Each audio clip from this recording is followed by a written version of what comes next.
con los que se elabora, se ensambla y se transforma un vehículo de manera genérica, pero una moto, un buque, un camión, en fin, eso se llama material CKD, todos los implementos, las materias primas para elaborar un solo vehículo, es lo que conocemos en el comercio internacional como material CKD. Entonces,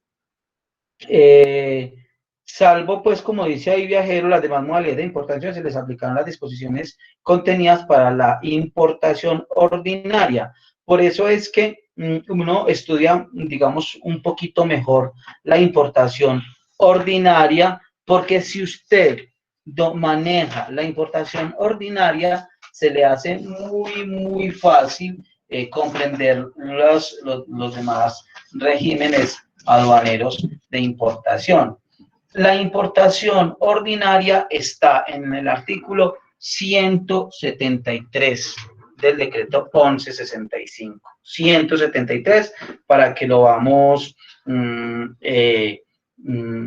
estudiando y estudiemos muy bien la ordinaria, les repito, porque si estudiamos y entendemos muy bien la ordinaria, vamos a entender mucho mejor las demás modalidades de importación.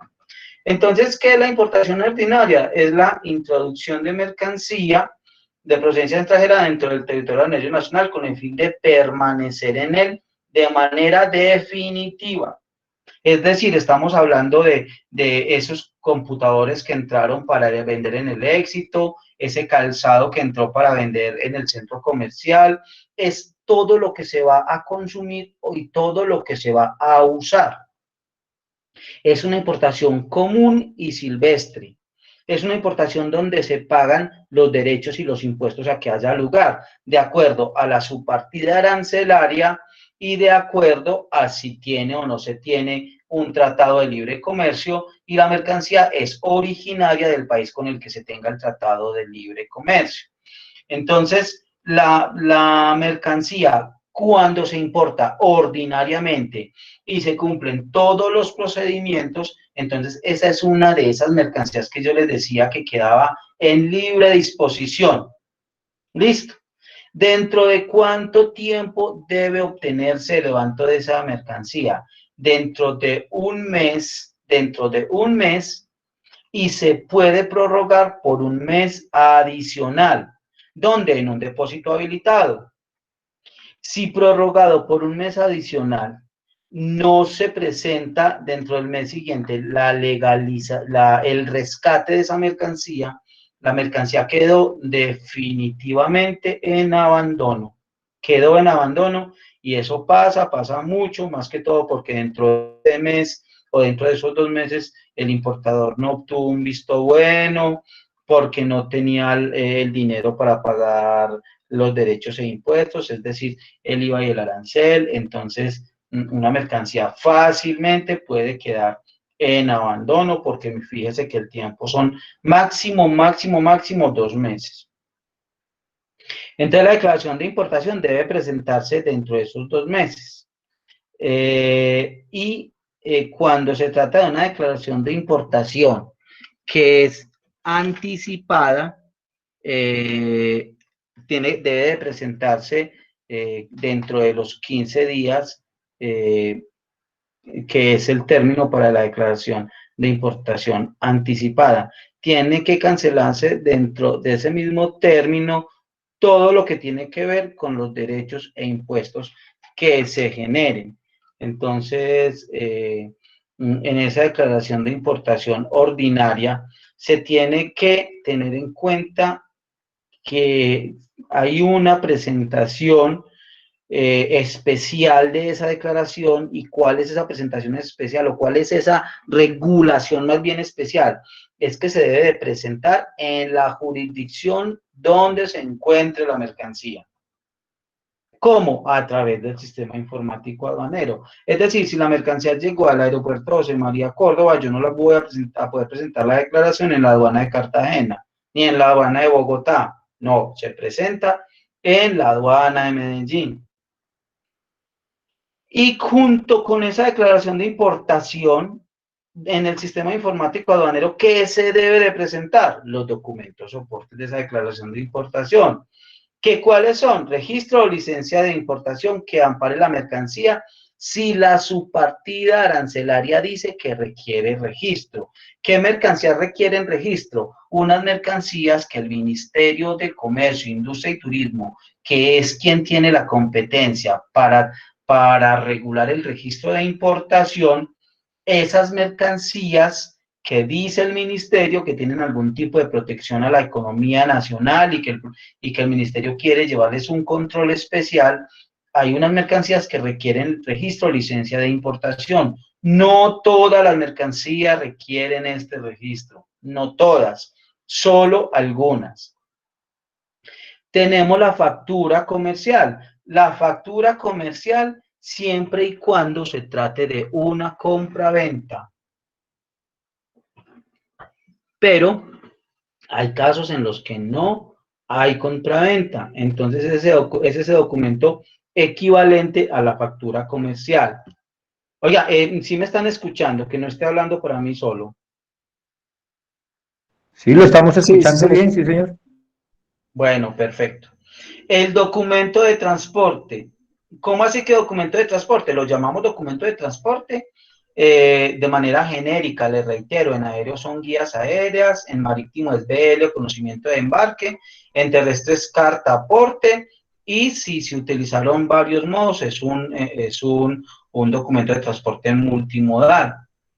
La prueba de origen. ¿Cuándo se requeriría la prueba de origen? A ver, ¿quién me dice? ¿Cuándo se requiere la prueba de origen? cuando hay un acuerdo comercial entre las partes. Pero además, sí, Para acogerse a un beneficio arancelario. tiene que existir un acuerdo, y para acogerse al beneficio arancelario, la mercancía tiene que estar dentro de las subpartidas que establece ese acuerdo. Entonces, muy bien, las dos respuestas se complementan. La prueba de origen y cómo se llama esa prueba de origen. ¿Cómo se llama? Certificado de origen. Certificado de origen. Certificado de origen. Y, por ejemplo, con España, el certificado de origen es la misma factura. Pero sí, estamos bien. Certificado de sanidad y aquellos otros documentos exigidos por normas especiales. Certificado de sanidad, fitosanitario y zoosanitario. ¿Qué es certificado de sanidad fitosanitario?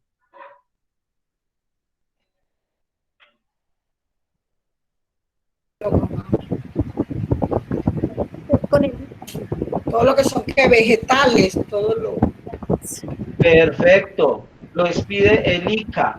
El zoosanitario también lo expide el ICA y es con animales. Y simplemente el certificado de sanidad en lo relacionado con alimentos lo expide el INVIMA. En lo relacionado con alimentos, con medicamentos y con todas aquellas mercancías que sean de uso o de consumo personal.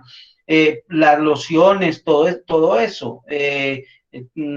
Muchos de los cosméticos que usamos todos, la gran mayoría requieren certificado de sanidad, el certificado del INVIMA, y ese es uno de los motivos por los que se quedan en abandono muchísimas lociones, muchísimos perfumes, muchísimas cremas, porque no es tan sencillo que conseguir ese certificado de sanidad. La lista de empaque cuando lo establezcan las normas especiales. Especialmente, ¿qué necesita lista de empaque? Mercancías que tienen seriales. Mercancías que tienen modelos, seriales. Ese tipo de mercancías requieren lista de empaque.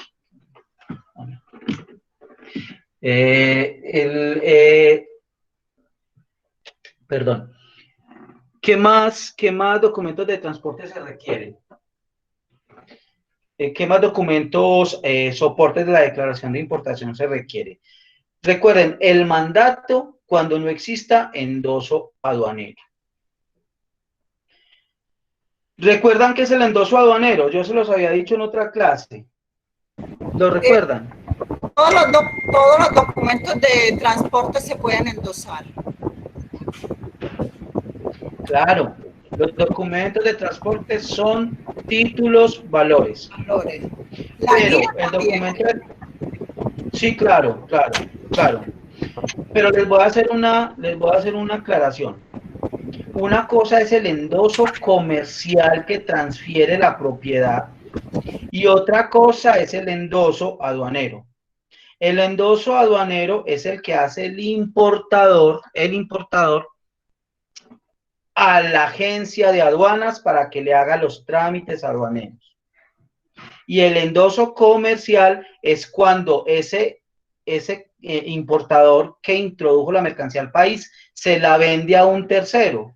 Por ejemplo, Nutresa trajo unos insumos alimenticios y se dio cuenta que no los va a necesitar y se los vendió a otro grupo de alimentos, a Parmalat, por ejemplo.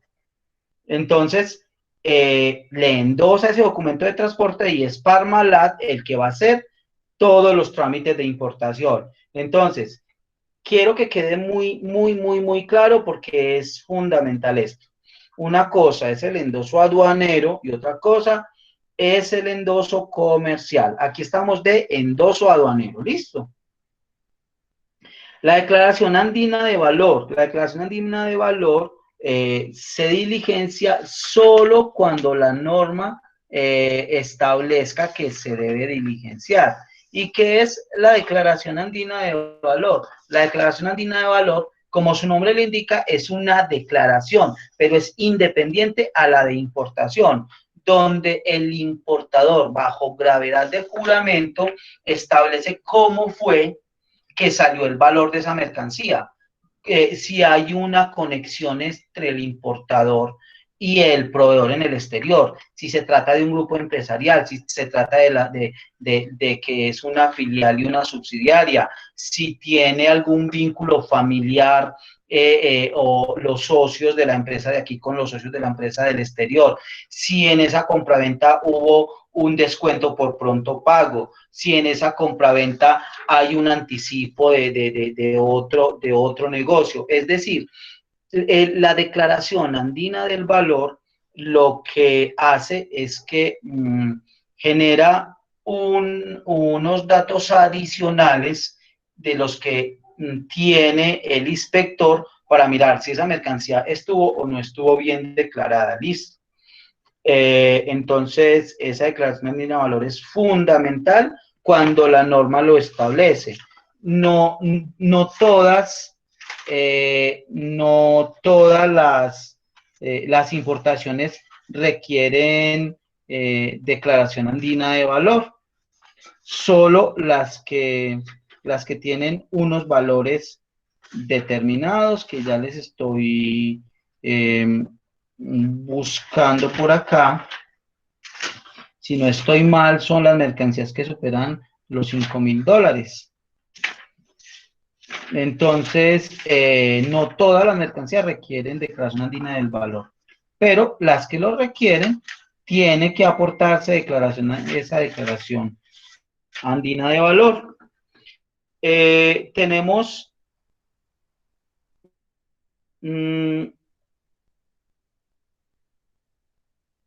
declaración de exportación o el documento que acredita la exportación.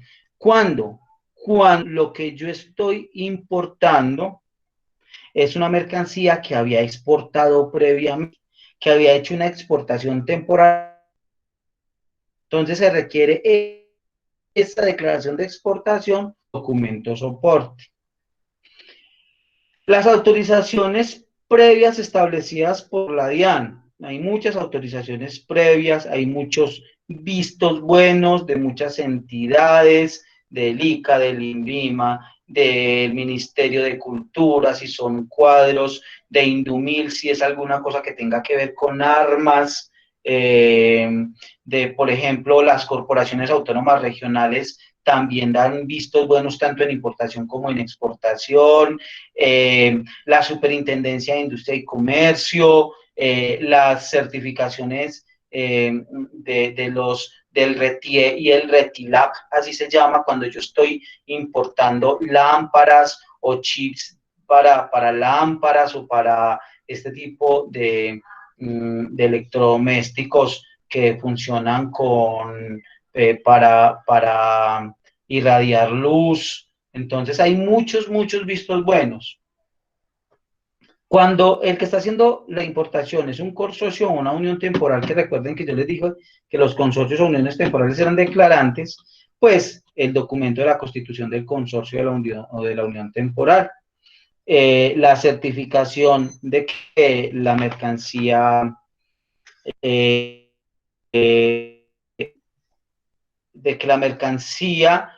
ha pagado todo lo que tiene que ver con el impuesto al consumo. Esa certificación la expide el SUNIR. SUNIR es una certificación electrónica. Hay mercancías que pagan impuesto al consumo. Los cigarrillos pagan impuesto al consumo. Algunos alimentos especiales pagan impuesto al consumo, bebidas. Entonces tengan en cuenta eso. Cuando se tiene esos documentos soportes y se diligenció la declaración de importación, ¿qué hace el importador o la agencia de aduana? La ingresa al sistema informático aduanero. Y el sistema informático aduanero, apenas la ingresa, hace como un rastreo interno, unos cruces de información. Y cuando el sistema informático aduanero encuentra que se presentó posterior a los 2 meses, que se presentó por una dirección seccional que no es donde está la mercancía, que la liquidación de los tributos aduaneros es diferente a la que internamente hizo el sistema.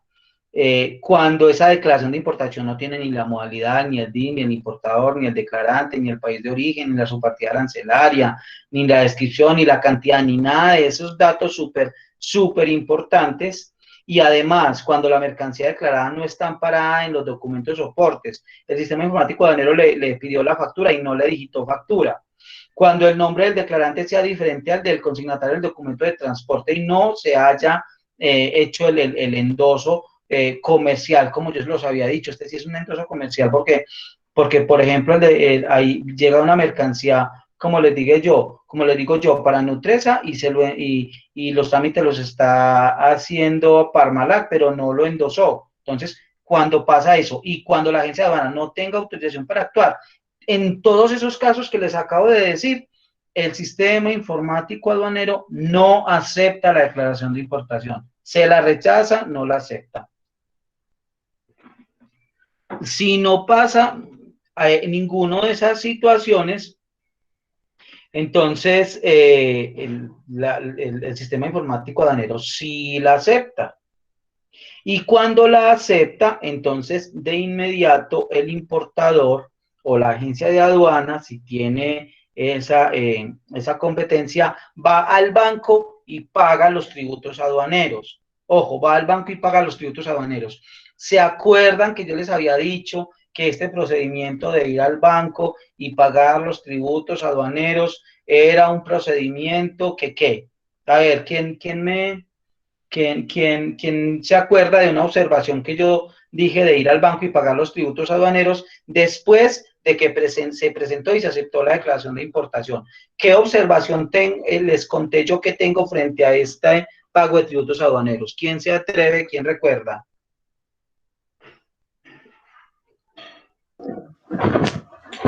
No es que no se debe pagar hasta que la mercancía no tenga el levante. La Que observación debería ser después del levante. que ya eran los derechos aduaneros y no tributos aduaneros. Y de ahí posteriormente, pues de la presentación en banco, sigue para la selectividad. Es decir, si se pagan los tributos aduaneros y después continúa la selectividad. Y recuerden que yo les decía, y se pagaron los tributos aduaneros y le dio selectividad física o documental y el inspector le suspendió el levante y se pasó los 2 meses y no solucionó las causales de suspensión. A los 2 meses quedó en abandono y ni tiene la mercancía ni tiene el dinero. ¿Recuerdan? El importador queda con un pago de lo no debido porque su declaración o su mercancía no obtuvo levante. Recuerden que yo les había dicho que esta era una de las observaciones que le había hecho la Organización Mundial de Aduanas y la Organización Mundial del Comercio a los países que tienen este procedimiento.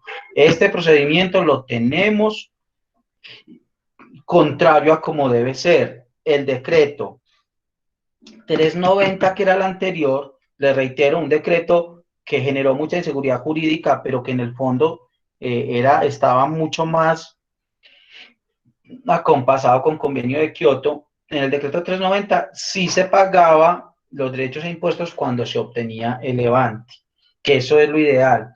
Esperábamos, le reitero, que con la nueva regulación que empiece a regir próximamente, nuevamente lleven el pago al final cuando ya se tenga levante de la mercancía.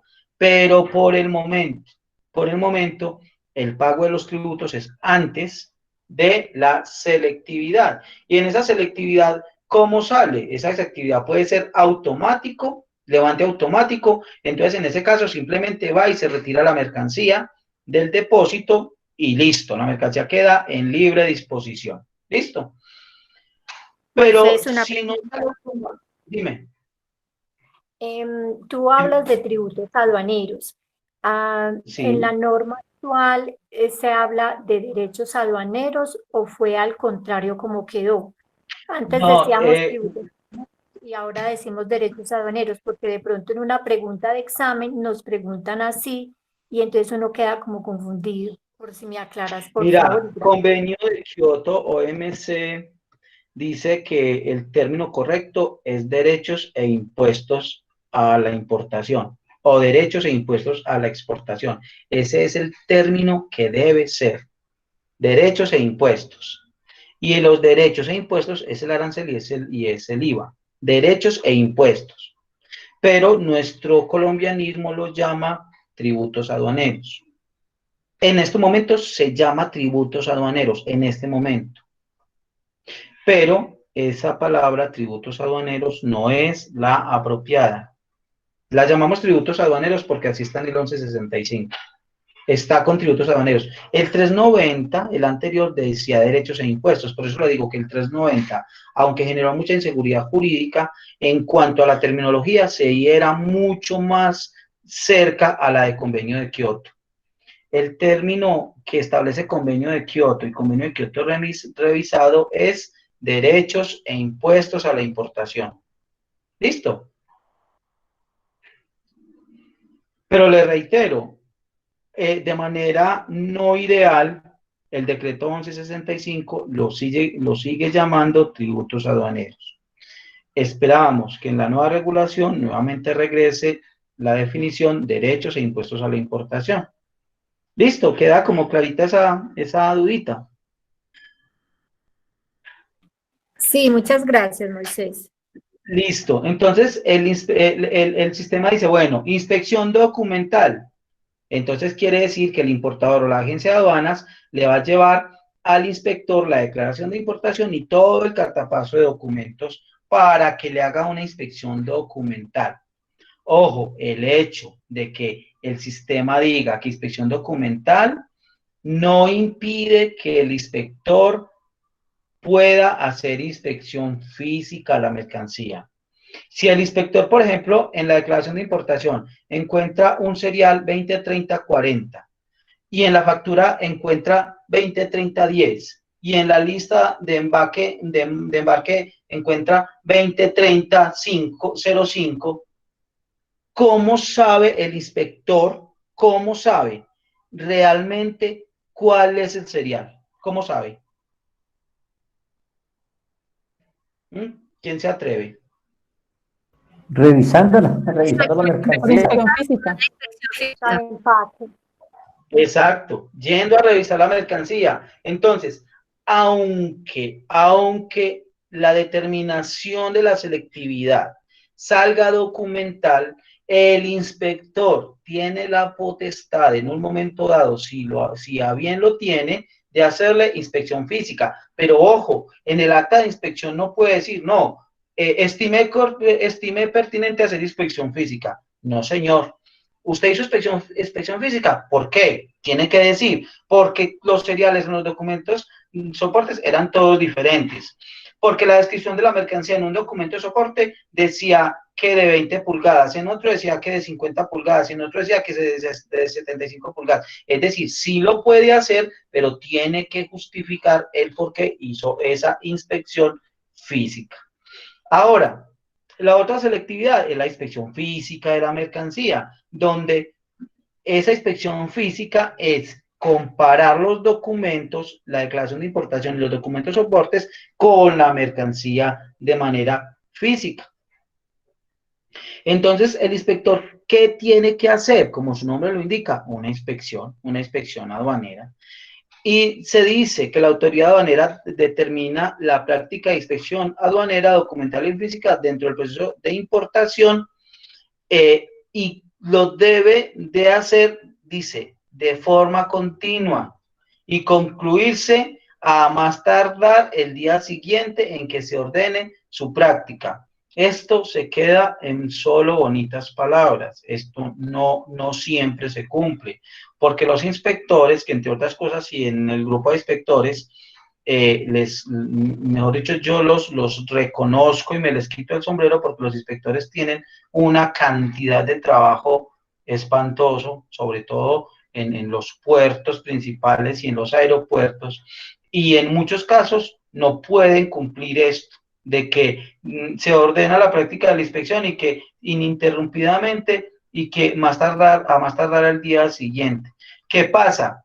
En muchos casos, en muchísimos casos se tiene que suspender la inspección hasta que finalice con el levante. ¿Por qué? Porque el inspector no da, porque necesita un documento adicional, porque el tiempo no le dio para inspeccionar. ¿Qué hace el inspector? Suspende la diligencia de inspección porque no le va a dar el tiempo para hacer la inspección y tomar la decisión dentro del día hábil siguiente. Hay veces que hay mercancías muy complejas cuando son textiles y esos textiles o ese calzado está sujetos a precios de referencia, a la resolución de umbrales, eso es tenacísimo, de verdad que es un poco complejo. Ya el inspector revisó documental o revisó físicamente la mercancía. ¿Qué queda entonces? Queda que el inspector decida si le da o no le da levante a esa mercancía. Gracias. ¿Cuándo le da levante el inspector a la mercancía? Bueno, el levante de la mercancía, el primero que lo puede dar es el sistema informático aduanero cuando salió automático. Si le salió automático y el sistema le arrojó levante, ese es un levante, pues, donde no hubo intervención aduanera. Entonces preguntan, entonces esa mercancía que pudo haber sido contrabando, la pudieron haber declarado mal, pudieron haber declarado una subpartida que no era, pudieron haber pagado menos derechos e impuestos. Entonces, muy de buenas, goleó a la DIAN porque le dio levante automático. ¿Ustedes qué opinan de esa afirmación? De que cuando se da un levante automático no hay intervención aduanera.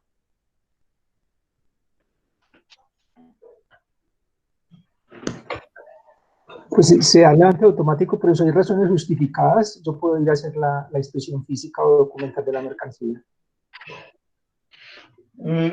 Pues sí, pero lo que pasa es que cuando hay un levante automático, se supone que la mercancía ya no tiene la competencia de operación aduanera.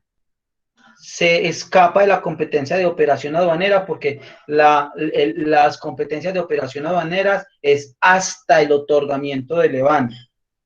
Si ya se otorgó levante, ¿la mercancía está en qué? ¿En qué? Control posterior. Que ya es Control posterior. En libre disposición y puede hacerse control posterior. Control posterior. ¿Qué quiere decir? Si le salió levante automático, tiene que ser fiscalización la que intervenga. Pero una vez salió el levante automático, el importador se puede llevar la mercancía. ¿Goleó a la DIAN? Puede que sí, puede que no. ¿Por qué? Porque las declaraciones aduaneras quedan en firme ¿a los cuántos años? ¿A los qué? 3 años. A los 3 años.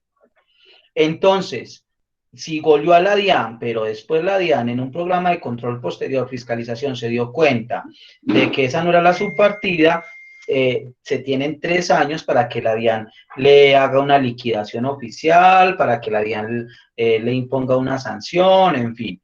Entonces, que no descanse tan tranquilo, que descanse tranquilo después de que pasaron los 3 años y la declaración quedó en firme, porque si durante esos 3 años se le expidió un requerimiento especial aduanero, ¿qué pasa? De lo que estaba hablando Pilar en estos días.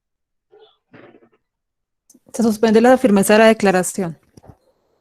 Exactamente. Muy bien, eso es.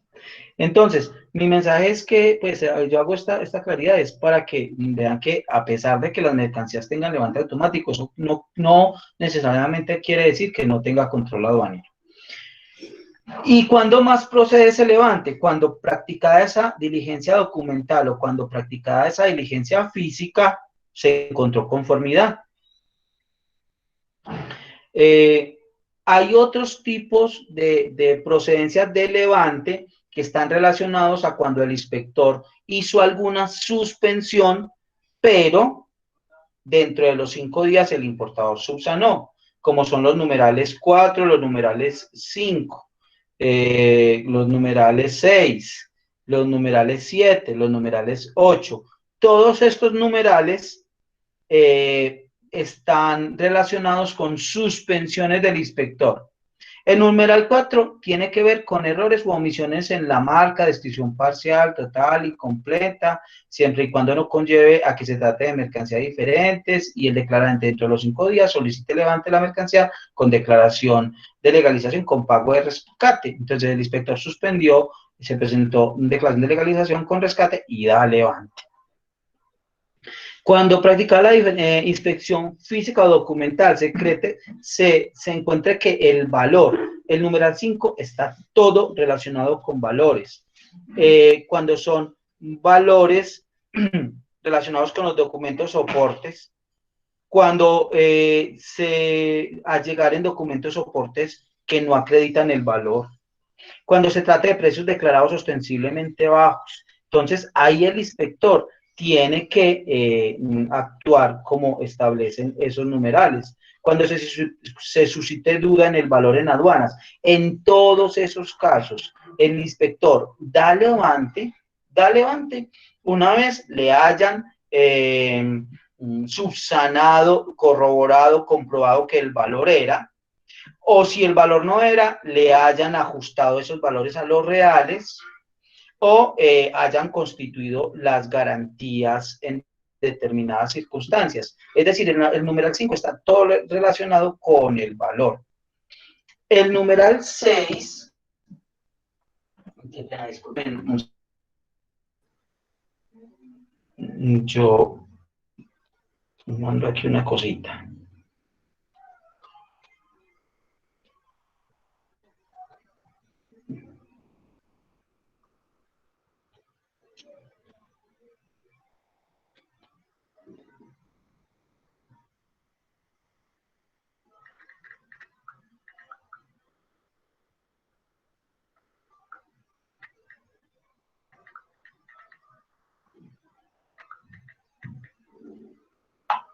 Listo. El numeral 6 está relacionado con que cuando se hace esa inspección física o documental se encuentran errores ya en las liquidaciones como tal. Esos errores en esas liquidaciones de los derechos e impuestos, yo casi siempre hablo de derechos e impuestos porque ya me acostumbré más a ese término, pero cuando les hablo de derechos e impuestos es IVA, arancel, bueno, normalmente eso se deriva de una clasificación arancelaria errada. ¿Por qué? Porque si yo clasifico arancelariamente una mercancía por una subpartida que paga el 5, cuando la correcta es el 20, Entonces, obviamente, el arancel, el IVA y todo lo demás va a quedar mal liquidado. Entonces, en esos casos, cuando se cometieron esos errores y se presentó la declaración de corrección, declarando lo correcto, pagando lo correcto, o se presentó una garantía, ¿esa garantía para qué se presenta? Para que el importador tenga la posibilidad de decirle a la DIAN, no, yo estoy en lo correcto y yo no voy a pagar más, yo no voy a corregir. Le constituyo esta garantía para que me mande ese proceso a fiscalización, y si efectivamente la DIAN tiene razón y yo sí liquidé mal y yo sí pagué mal, pues se haga efectiva la garantía. La séptima, cuando practicada inspección física o documental se establezca la falta de alguno de los documentos soportes y el declarante los acredite en debida forma. Fíjense que este es uno de los motivos que yo les decía ahorita, que es muy complejo porque hay documentos soportes. Vea, por ejemplo, en vehículos usados, el que trae un vehículo usado, con toda seguridad que se le va a quedar en abandono, porque de vehículos usados es muy difícil que consigan el registro de licencia de importación. Si usted trae lociones, si usted trae cigarrillos, si usted no ha hecho el trámite previo con el INVIMA, olvídese, se le va a quedar en abandono esa mercancía. Uno ya más o menos sabe qué mercancía se va a quedar en abandono. Si usted trae pistolas de pinball y todo lo que tiene que ver con pinball, eso necesita un visto bueno de la Superintendencia de Seguridad Privada y de Indumil. Y olvídese, esos permisos se demoran 4 o 5 meses, un año. Pelotas de pinball y pistolas de pinball y todo eso quedan en abandono por montones. Y llegan por viajeros. En viajeros les hacemos cambio de régimen, eso se va para un depósito habilitado y después nos toca destruir esa mercancía porque pues obviamente esa mercancía no se dona ni se asigna, sino que se destruye. Cuando practica inspección física documental se establezca que el importador se ha acogido a un tratamiento preferencial y no tenía derecho. Es que este es a lo que vamos con los certificados de origen. Cuando se clasifica una mercancía, tiene que clasificarse muy bien clasificada, porque si yo la clasifico para acogerme a un acuerdo al que no tengo derecho, eso después genera unas sanciones gravísimas, porque eso termina siendo como finalmente como un fraude aduanero. Entonces, digamos que en la importación ordinaria, que es la que estamos viendo, les reitero, esta es la importación ordinaria. Las demás modalidades de importación se derivan de la importación ordinaria. Entonces, las demás modalidades, cuando ya las miramos, las vamos a ver muy rápidamente, porque tienen que cumplir con todos estos mismos requisitos, con todos estos mismos vistos buenos. Una vez se cumple con todo esto, entonces se le da levante a la mercancía. Una vez se le da levante a la mercancía, se supone que la mercancía puede salir del depósito, pero no así olímpicamente, tiene que haber la autorización del retiro de la mercancía por parte de la autoridad aduanera a través del sistema informático. Nosotros nos hemos encontrado con mercancía que efectivamente sí tiene levante y se supone que está en libre disposición y está en el depósito habilitado, pero hasta tanto no se cargue el sistema informático con la autorización de retiro de la mercancía no se puede retirar del depósito, tiene que permanecer ahí, así tenga levante. Y este es también uno de los motivos por los cuales algunos depósitos se han venido abocando a sanciones porque entregan mercancía sin la orden de retiro, la autorización de retiro que establece el sistema informático aduanero. Les reitero, ya lo habíamos dicho, esta declaración de importación tiene un periodo de 3 años contados a partir de la presentación y aceptación de firmeza. Ojo, a partir de la fecha de presentación y aceptación, no del levante, porque erradamente muchos han creído que es de levante. No es de levante, es de la presentación y aceptación. Y cuando hay varias declaraciones, porque es que una declaración inicial se puede corregir varias veces, se puede presentar varias declaraciones posteriores, el término se cuenta a partir de la presentación y aceptación de la corrección o modificación de la declaración. Entonces, para que tengamos eso presente. Hay algunas declaraciones que no producen efecto, es decir, que lo único que son recibos de pago en bancos. Es para lo único que sirven las declaraciones que no producen efecto. ¿Cuáles son las declaraciones que no producen efecto? Las declaraciones que no producen efecto son aquellas declaraciones que tienen pago, pero no tienen levante. ¿Eso qué es? Un recibo oficial de pagos únicamente.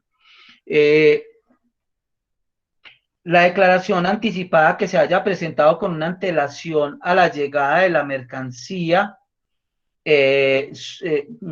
superior a la prevista en el decreto, es decir, superior a los 15 días, y no se presente con antelación mínima de 5 días contados en los casos señalados por la DIAN.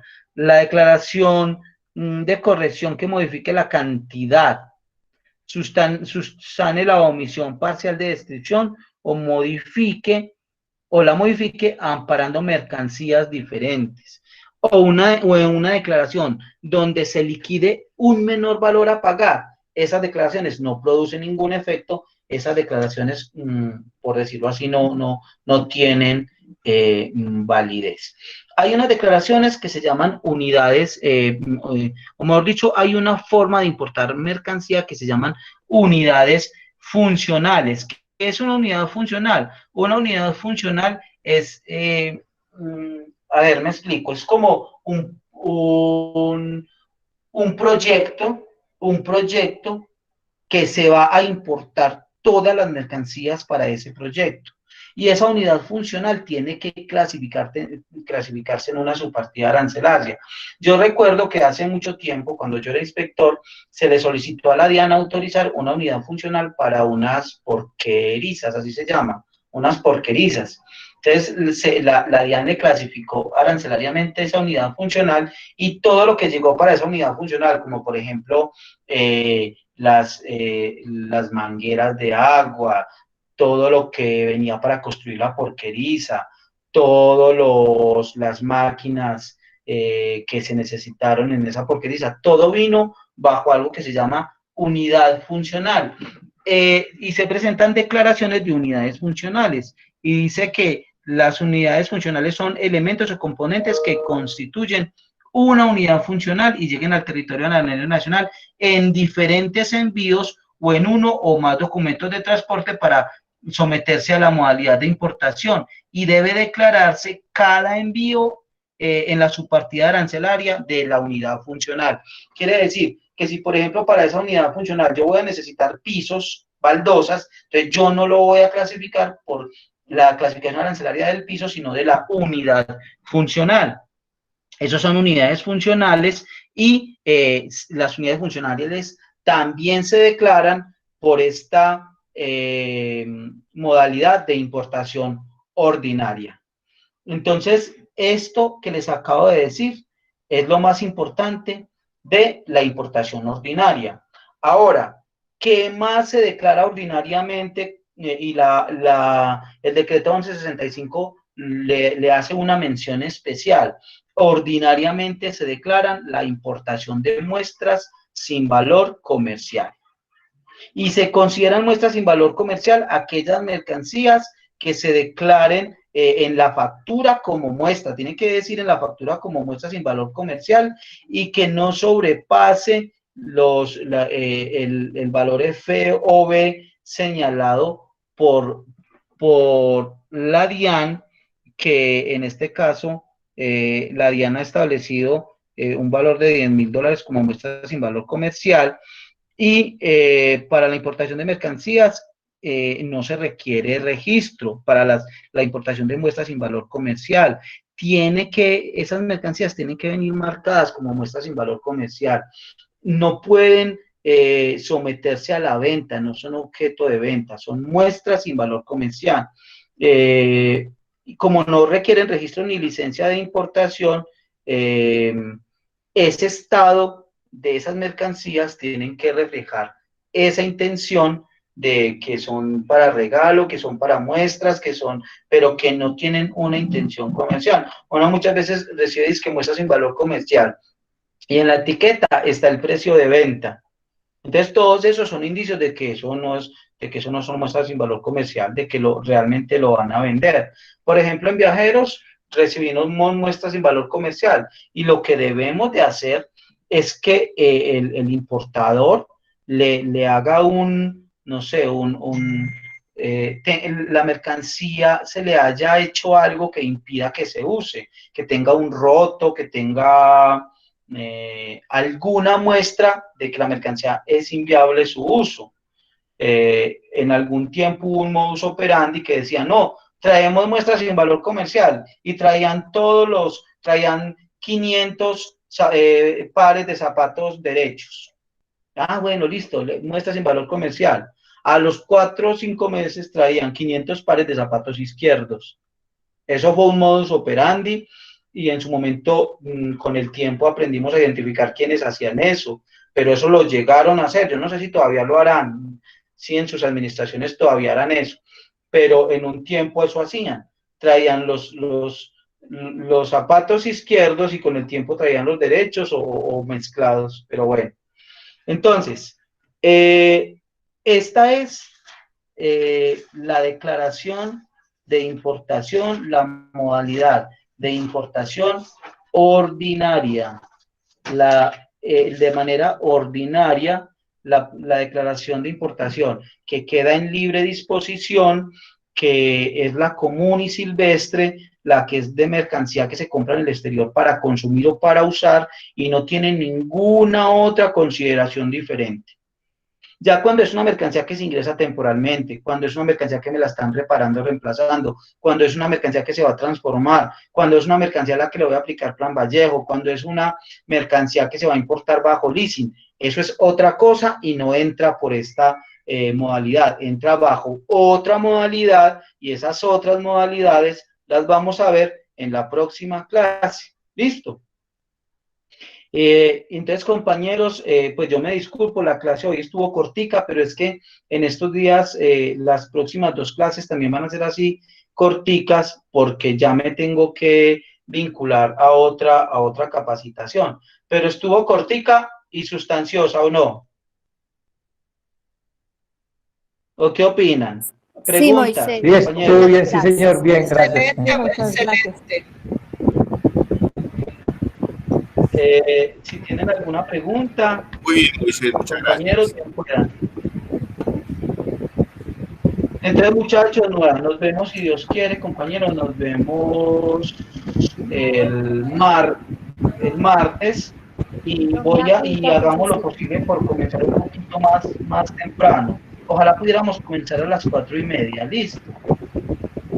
Tome agüita que se siente cansado. Hagamos lo posible por entrar a las 4:30 para que también estemos solo por hasta las 6:15. Listo, Moisés, gracias. Entonces, Que está cansado.